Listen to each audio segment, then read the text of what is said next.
Струмичани, особено најмалите жители на градот, заслужуваат да уживаат во божикно украсување. Вака подвлече првиот човек на општина Струмица, Коста Костадинов, најавувајќи дека оваа година, за разлика од ланската, предвидено е поголемо украсување на општината во пресрет на божикните и новогодишните празници кои допрва ќе следуваат.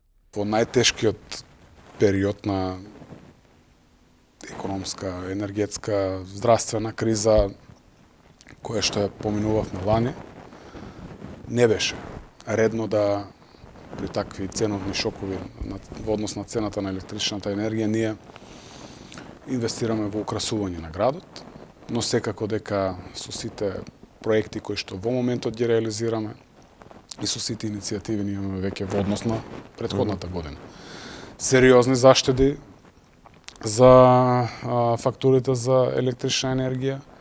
Секако тука е и цената на гасот, која што се нормализира.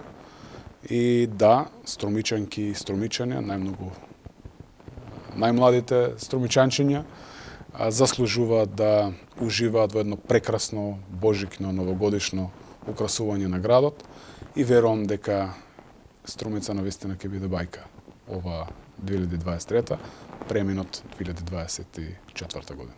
Поради енергетската криза која владееше низ скоро цела Европа, минатата година празнично украсен беше само плоштадот како најфреквентен дел од градот. Ваквата одлука беше едногласно прифатена од советниците на општина Струмица, со цел намалување на средствата за новогодишно украсување на градот.